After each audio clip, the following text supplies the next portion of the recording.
There she stands, just as Elminster promised.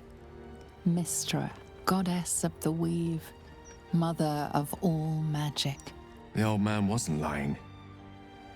She's opened the summoning channel. Can't you feel it? Gale's right. The very air around the statue crackles with magic. It sets your teeth on edge. A stream of pure, undiluted weave. I only have to reach out, and it will carry me to Mystra, wherever she may be. Well? Are you composing a poem in your head or some such? Time was, I'd have given my right arm for a chance to speak with Mystra again. The left one, too. Maybe a knee.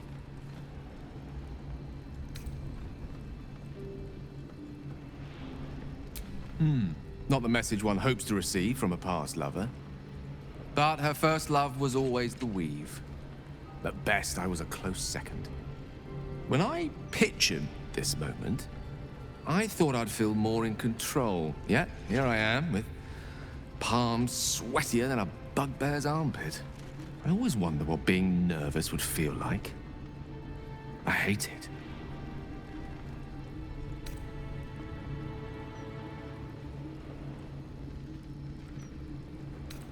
During my time locked away in Waterdeep, I prepared a quite comprehensive speech for her on the subject of our former relationship and the manner in which it ended.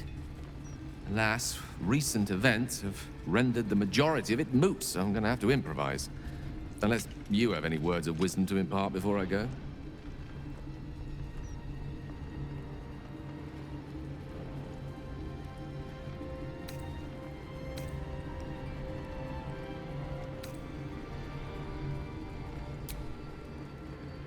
You'd make a fine three-dragon anti-player, you know? I think it's best I keep a cool head going into this. Approach it like a particularly high-risk round of three-dragon ante. I'll let Mistress show her flight, and then I can see how strong a chance we stand of winning the gambit. I'll only be gone for a matter of moments. The Outer Planes experience time quite differently to our own. Wait for me. Please.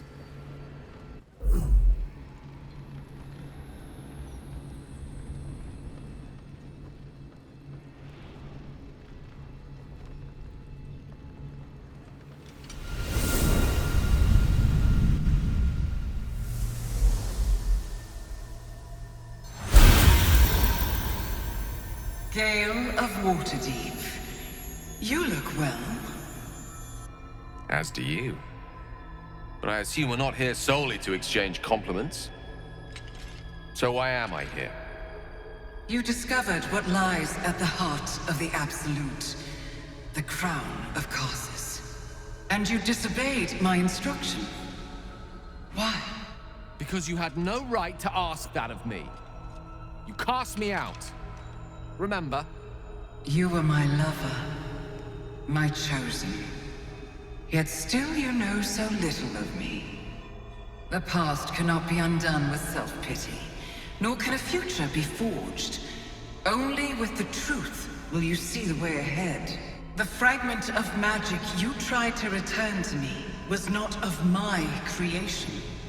It was the Karsite weave. It is a corrupted, half-born magic, wrought in the brief moment Karsus ascended to godhood. It hungers for power, just as he did, and it can never be sated.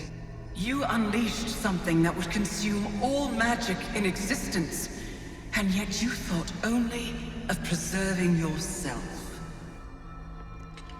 So that's what you're scared of. With the crown of Karsus reforged, I could take control of the Karsite weave. You can no more control the Karsite weave than a weather vane could control a storm. That it entered your body and consumed no more than your powers was a miracle. But we will not be granted another. The only reason the orb sleeps is because I have allowed it to feed on the true weave. A temporary measure, but one that will not be enough to save us. With each day that passes, the Elder Brain threatens to become a new kind of god. Its worshippers, a scourge of soulless illithids. If you will not use the orb to end this abomination, then you must find a way to separate crown and host. When you've done this, you must surrender the crown of Karsus to me. A great ask indeed. You've given me much to think on, as you always did. So be it. Follow the needle of your own wisdom. We shall see how truly it leads you.